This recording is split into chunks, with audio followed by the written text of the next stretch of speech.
Hey, welcome to my channel chemistry with SK. Chemistry অধ্যায়ভিত্তিক CQ সাজেশনের নতুন আরেকটি ভিডিওতে তোমাদের স্বাগতম। আজকে আমরা আলোচনা করব মৌলের পর্যায়বৃত্ত ধর্ম এবং রাসায়নিক বন্ধন থেকে কোন কোন সিকিউ মাস্ট আসবেই। তুমি হয়তো এই চ্যাপ্টারটি পড়েছো অথবা পড়ো নাই, কিন্তু এই সাজেশনটি মাস্ট অনুসরণ করো।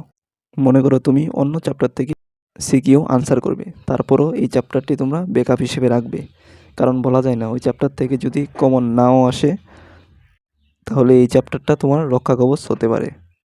আমরা কিন্তু অলরেডি গুণগত রসায়ন এবং রাসায়নিক পরিবর্তন অধ্যায়ের ওয়ান শট সিকিউ আপলোড করে দিয়েছি, দেখার আমন্ত্রণ রইল। সো এখন চলে আসি এই চ্যাপ্টার থেকে কি কি টাইপের সিকিউ আসতে পারে, আমরা একদম হাতে ধরিয়ে সব কিছু দেখিয়ে দেব। এই অধ্যায় থেকে 2 থেকে 3টা সিকিউ আসবে।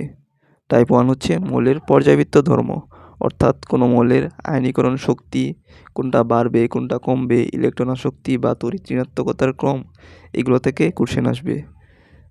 এখান থেকে ব্যতিক্রমের কোশ্চেনগুলো বেশি আসতে দেখা যায়।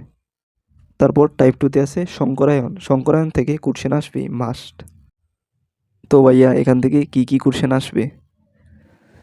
সংকরায়নের মাধ্যমে জ্যামিতিক গঠন বা জ্যামিতিক আকৃতি ব্যাখ্যা চাইতে পারে। সো তোমরা এই নিচের মৌলগুলোর জ্যামিতিক গঠন বা জ্যামিতিক আকৃতি মনে রাখবে। তারপর বন্ধন কোণের ভিন্নতার কারণও চাইতে পারে, কোনগুলো কমন এগুলো আমি দিয়ে দিচ্ছি।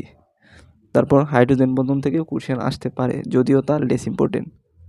সো এই হচ্ছে আমাদের আজকের মৌলের পর্যায়বৃত্ত ধর্ম ও রাসায়নিক বন্ধনের ওয়ান শট সিকিউ সাজেশন। এখান থেকে এই 2টা টাইপের সিকিউ মাস্ট আসবেই এবং 3টা সিকিউ আসতে পারে। আজকের ভিডিওটি এই পর্যন্তই। দেখা হবে নেক্সট কোনো ক্লাসে। সে পর্যন্ত ভালো থাকো, বেস্ট অফ লাক।